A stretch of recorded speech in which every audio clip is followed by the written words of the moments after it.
At my wedding they gave me nothing, but revenge was worth millions. The rain fell in a steady rhythm as I stood at the altar, my hands trembling not from nerves but from the weight of betrayal pressing down on me. The church was grand, marble floors gleaming under chandeliers that hung like frozen tears, and yet it felt suffocatingly small. Every face turned toward me carried an expression I would never forget, pity masked by polite smiles, judgment cloaked in silence. My father's voice echoed behind me, his words sharp and final. "You've brought this upon yourself," he had said earlier, his tone devoid of warmth or regret. And now here I was, about to pledge my life to a man whose family despised me, while they handed everything I had built over to someone else. It wasn't supposed to be this way. For years, I had poured every ounce of myself into our family's business, a tech empire built on innovation, grit, and sleepless nights. I didn't just contribute, I created. The algorithms, the patents, the breakthroughs, they were mine. Yet today, as I prepared to marry into one of the most influential families in the industry, I learned the truth. My position, my title, even my name on the company letterhead, all gone. Replaced by her. My cousin Clara. Sweet, perfect Clara, who wore her innocence like armor and wielded her charm like a weapon. Clara sat in the front pew, dressed in a pale blue gown that matched her wide-eyed smile. She looked angelic, untouchable, like she belonged there more than I ever could. Her presence mocked me silently. Everyone thought she deserved it more because she played the part so well, the dutiful daughter, the loyal niece, the humble beneficiary of their generosity. But what no one knew, not then at least, was that Clara hadn't contributed a single line of code, a single idea, or a single ounce of effort to the empire we called ours. It was all me. All me. As the ceremony began, I forced myself to focus on the priest's words, though they blurred together like static noise. My fiancé, Adrian, stood beside me, stiff and formal, his jaw clenched tight. He barely glanced at me during the vows, his eyes darting instead to Clara, then to my father, then back again. I wondered if he felt guilty, if somewhere deep inside him he recognized how wrong this all was. Or maybe he didn't care. Maybe marrying into power mattered more than anything else. Either way, I couldn't bring myself to look at him for too long without feeling sick. When the rings were exchanged, I slipped mine onto Adrian's finger with cold detachment. His hand felt foreign against mine, unfamiliar and unwelcome. As the priest pronounced us husband and wife, the applause erupted around us, hollow and empty. I scanned the crowd, searching for some sign of solidarity, some flicker of understanding, but found none. Even my mother avoided meeting my gaze, her head bowed in shame, or perhaps relief. Relief that I was finally out of the way, that Clara could take her rightful place without interference. The reception followed in a haze of champagne flutes and forced laughter. People congratulated me mechanically, their words tinged with condescension. "Such a beautiful day," they murmured, patting my shoulder before turning away to whisper among themselves. I caught snippets of their conversations. "Poor thing doesn't stand a chance, she'll fade into obscurity soon enough, good riddance really." Each comment stung like salt rubbed into an open wound. But the worst moment came when my father raised his glass for a toast. He stood tall and proud, his silver hair catching the light as he addressed the room. "Today marks not only the joining of two great families, but also the beginning of a new era for our company," he declared, his voice booming through the hall. "With Clara stepping into her role as Chief Technology Officer, I have no doubt that we are poised for unprecedented success." Cheers erupted around him, glasses clinking in celebration. Clara beamed beside him, radiant and triumphant, while I sat frozen in my seat, unable to breathe. Adrian leaned close to me, his breath warm against my ear. "You knew this was coming," he whispered, his tone clipped. "Don't make a scene." I wanted to scream, to throw my plate across the room, to demand answers in front of everyone. But I didn't. Instead, I smiled tightly, nodded, and excused myself to the restroom. Once inside, I locked the door behind me and sank to the floor, my dress pooling around me like a puddle of silk. Tears streamed down my face, hot and relentless, but I refused to let them consume me entirely. Somewhere beneath the pain, anger simmered, waiting to ignite. That night, after the festivities ended and the guests dispersed, I lay awake in the darkened bedroom of my new home, a sprawling estate paid for by Adrian's wealth. Sleep eluded me as memories of the day replayed in endless loops. I thought about the countless hours I'd spent building the technology that fueled our company, the sacrifices I'd made, the dreams I'd chased. And for what? To be cast aside like yesterday's trash? No. This wasn't the end. It couldn't be. Over the next few weeks, I threw myself into work, determined to prove my worth despite being stripped of my title. I still had access to certain resources, connections I had cultivated over the years.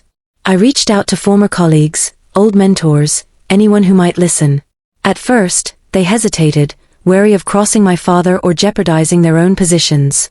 But I persisted, sharing ideas and concepts I had kept hidden, innovations I had developed in secret. Slowly, people began to take notice. One evening, as I sat at my desk sketching out a new prototype, Adrian walked in unannounced. He frowned at the scattered papers covering the surface, his lips pressed into a thin line. "What are you doing?" he asked, his voice laced with suspicion. "Working," I replied simply, not bothering to look up. "You shouldn't waste your time," he said dismissively. "Your father made it clear where you stand." I froze, my pen hovering above the paper. Slowly, I turned to face him, my heart pounding in my chest. "Do you really believe that?" I asked quietly. "Do you think I'm worthless just because he says so?" He hesitated, uncertainty flickering across his features. Then he sighed, running a hand through his hair. "It's not about worth," he muttered. "It's about strategy. You can't fight them head-on. They'll crush you." His words ignited something within me, a spark of defiance, a refusal to accept defeat. "Maybe," I said softly, a sly smile tugging at the corners of my mouth. "Or maybe I don't need to fight them directly." Adrian stared at me, confusion etched into his face. "What do you mean?" Instead of answering, I returned to my work, letting the silence stretch between us. For the first time since the wedding, I felt a glimmer of hope. If they thought they could erase me, they were wrong. Dead wrong. Because revenge wasn't just sweet, it was lucrative. And I intended to make millions off it. As days turned into weeks, I poured every ounce of energy into developing my prototype, a revolutionary AI system capable of transforming entire industries. It was risky, ambitious, and far ahead of its time. Exactly the kind of project my father would have dismissed outright. But I didn't need his approval anymore. I had something better, freedom. I rented a small office space downtown, far from prying eyes, and began assembling a team of trusted allies. Some were old friends, others were strangers eager to challenge the status quo.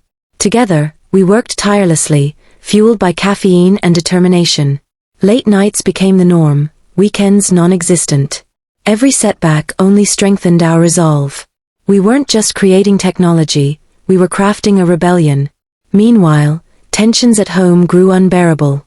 Adrian grew increasingly suspicious of my absences, demanding explanations I refused to give.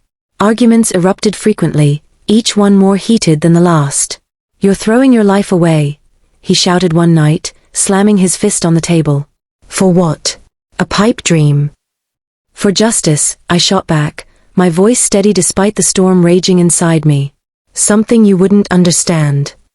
Eventually, Adrian gave up trying to control me. He distanced himself, retreating into his own world of board meetings and social events. Our marriage became little more than a facade, a fragile shell held together by mutual disdain. But I didn't care. My focus remained laser-sharp, my vision unshakable. Months passed, and our progress accelerated. The prototype evolved from a rough concept into a fully functional system, surpassing even my wildest expectations. Investors took notice, drawn by the promise of groundbreaking innovation. Offers poured in, tempting me with promises of funding and support. But I declined them all. This wasn't about money, not yet. It was about timing, precision, and striking when the moment was right. That moment arrived sooner than expected. One afternoon, as I reviewed data reports in my office, a breaking news alert flashed across my screen. My father's company, our company, was facing a major scandal. Allegations of intellectual property theft, insider trading, and unethical practices dominated headlines. Panic rippled through the industry, sending stock prices plummeting. Analysts scrambled to assess the damage, speculating about the company's future. I watched it all unfold with a mixture of satisfaction and sorrow. Part of me mourned the downfall of something I had once loved, something I had helped build. But another part, the stronger part, felt vindicated. Karma had a way of balancing the scales, and now it was my turn to tip them further. The next morning, I called a press conference. Reporters gathered eagerly, curious about the mysterious figure behind the upcoming announcement. Cameras flashed as I stepped onto the stage, calm and composed despite the chaos swirling around me. Microphones extended toward me, questions fired rapidly.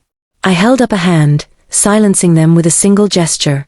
"Ladies and gentlemen," I began, my voice clear and commanding. "Thank you for joining me today. As many of you know, recent events have shaken the foundation of the tech industry. Trust has been broken, reputations tarnished. But amidst the turmoil lies opportunity, an opportunity to redefine what innovation truly means." I paused, letting my words sink in. Then I unveiled my prototype, demonstrating its capabilities with precision and flair. Gasps filled the room as audiences witnessed its potential firsthand. When I finished, applause thundered around me, deafening and electrifying. Journalists clamored for interviews, executives begged for partnerships, investors pledged millions on the spot. In that instant, I became unstoppable. Yet, even as triumph washed over me, I couldn't shake the lingering sense of unfinished business. This victory wasn't solely mine, it belonged to everyone who had believed in me, supported me, fought alongside me. And it belonged too, to the ghosts of my past, my father, Clara, Adrian. They had shaped me, molded me into the person standing before the world today. Without them, I wouldn't have been driven to achieve the impossible. But the story wasn't over. Not yet. There were still scores to settle, truths to uncover, and battles to win. Revenge wasn't just about reclaiming what had been stolen, it was about rewriting the narrative entirely. And I intended to write mine in bold, unapologetic strokes. The aftermath of the press conference felt surreal, like stepping into a dream where every move I made was amplified tenfold. My phone buzzed incessantly with notifications, congratulatory messages from strangers, interview requests from major networks, and offers pouring in from companies eager to partner with me. It was intoxicating, this newfound validation, but beneath the surface, a storm brewed. The satisfaction of proving myself wasn't enough. It couldn't erase the years of betrayal, dismissal, and erasure. What I had achieved was monumental, yes, but it was also just the first domino in a chain reaction that would ripple through the industry, and my family. My father's company, once untouchable, now teetered on the brink of collapse. The scandal had exposed cracks in their foundation, cracks I'd known existed for years but hadn't been able to exploit until now. As the headlines multiplied, so did the whispers about who might have orchestrated the downfall. Some pointed fingers at disgruntled employees, others speculated about rival firms. No one suspected me, not yet. And I intended to keep it that way, at least for a little while longer. Clara became a central figure in the chaos. She had inherited the role I'd been denied, but instead of thriving under the spotlight, she floundered. Her lack of technical expertise became glaringly obvious as reporters grilled her about the allegations and the company's future. In interviews, she stumbled over answers, her polished veneer cracking under pressure. Watching her struggle gave me no joy, it only deepened my resolve. This wasn't about vengeance for its own sake, it was about justice. Clara hadn't earned her position any more than she deserved to bear the weight of failure now crushing her. But she had chosen her path, and I had chosen mine. Adrian, too, found himself caught in the crossfire. His decision to align himself with my father's empire had seemed strategic at the time, a calculated move to secure his place in the upper echelons of power. Now, however, it looked reckless. Our marriage, already strained, deteriorated further as Adrian grew desperate to distance himself from the wreckage. He begged me to intervene, to use my influence to salvage what remained of his reputation. "You owe me," he spat during one particularly heated argument, his face flushed with anger. "You're my wife." I stared at him, incredulous. "Oh, you?" I repeated, my voice low and dangerous. "You stood by while they destroyed me. You let them take everything from me. If anything, you owe me." He recoiled, stammering excuses, but I cut him off before he could finish. "Don't bother," I said coldly. "We both know this marriage is over." The finality of those words hung heavy between us. For weeks afterward, we lived as strangers under the same roof, silently maneuvering around each other like ghosts haunting a shared space. Eventually, Adrian moved out, leaving behind an emptiness that should have felt liberating but instead left me hollow. Despite everything, Part of me mourned the loss, not of him, but of the life we might have built if circumstances had been different. Yet, there was no time to dwell on regrets. Every waking moment demanded focus, every decision carrying the potential to shift the balance of power. With my prototype gaining traction, I assembled a board of advisors, visionaries and disruptors unafraid to challenge convention. Together, we formed a new company, one built not on legacy or nepotism but on merit and innovation. We called it Luminitech, a nod to the light we aimed to bring to an industry clouded by corruption and greed. Lumina quickly gained traction, drawing attention not only for its cutting-edge technology but also for its unconventional leadership. I made sure our values were clear: transparency, inclusivity, and accountability. These weren't mere buzzwords, they were principles etched into the DNA of the company. Employees thrived in an environment free from the toxic politics that had plagued my father's business. Investors flocked to us, drawn by the promise of profitability paired with purpose. Within months, Lumina emerged as a formidable competitor, threatening to overshadow even the most established players in the field. But success came at a cost. The higher I rose, the more enemies I accumulated. Whispers of sabotage began to circulate, rumors planted by those desperate to protect their crumbling empires. Anonymous threats arrived in the form of emails and letters, warning me to back down before it was too late. At first, I dismissed them as empty attempts to intimidate me, but when a fire broke out in one of our labs, a fire investigators deemed suspicious, I realized the danger was real.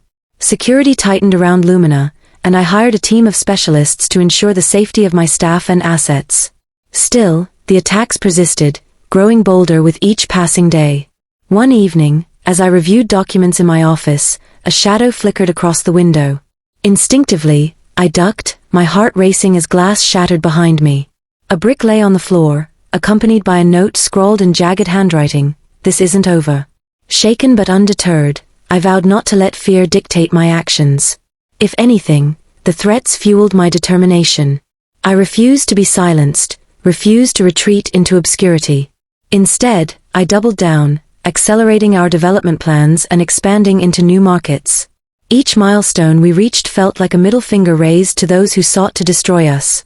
Amidst the chaos, I received an unexpected visitor, my mother. She showed up at my office unannounced, her eyes red-rimmed and her hands trembling. For years, she had stood by passively as my father dismantled my dreams, offering sympathy but never support. Seeing her now, vulnerable and broken, stirred something within me: anger, pity, and perhaps even a sliver of forgiveness. "I'm sorry," she whispered, her voice barely audible. "For everything." Her apology didn't absolve her, nor did it erase the pain she had caused. But it marked a turning point, a chance to confront the past without letting it consume me. Over coffee, we talked for hours, unraveling years of resentment and regret. She confessed that she had always believed in me, even when she failed to show it.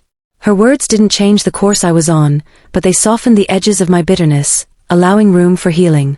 As Lumina continued to grow, I turned my attention to the next phase of my plan: exposing the truth. The scandal surrounding my father's company had shaken the industry, but it hadn't revealed the full extent of their wrongdoing. Documents I had secretly gathered over the years painted a damning picture: evidence of stolen ideas, manipulated data, and unethical practices that stretched back decades. Sharing this information would not only dismantle their empire, but also serve as a reckoning for everyone complicit in their rise. The decision weighed heavily on me. Exposing the truth meant burning bridges forever, severing ties with people I had once called family. It meant facing retaliation, legal battles, and public scrutiny. But it also meant reclaiming my voice, my agency, my identity. I couldn't go back to being the person I was before, the quiet, obedient daughter who accepted scraps of recognition while others claimed her work. That version of me no longer existed. On a crisp autumn morning, I released the documents to the press. The response was immediate and explosive. Journalists dissected every detail, uncovering layers of deceit that sent shockwaves through the tech world. Lawsuits followed, investigations launched, careers crumbled. My father's company, already weakened by the initial scandal, collapsed entirely, taking with it the reputations of those who had profited from its misdeeds. Through it all, I remained steadfast, refusing to shy away from the fallout. Interviews poured in, each one an opportunity to tell my story, to share the struggles, sacrifices, and triumphs that had brought me here. The narrative shifted slowly but surely, transforming me from a victim into a symbol of resilience and justice. Women reached out to me, sharing their own experiences of being overlooked, undermined, and erased. Their stories reminded me why I had fought so hard, not just for myself, but for anyone who had ever been told they weren't enough. And yet, even as I basked in the glow of victory, questions lingered. What did revenge truly cost? Could forgiveness coexist with accountability? Was it possible to rebuild relationships fractured beyond repair? These were questions I didn't yet have answers to, but ones I knew I needed to confront. One evening, as I sat alone in my office overlooking the city skyline, my phone buzzed with an incoming call. The name on the screen stopped me cold. Clara. My finger hovered over the answer button, hesitation gripping me.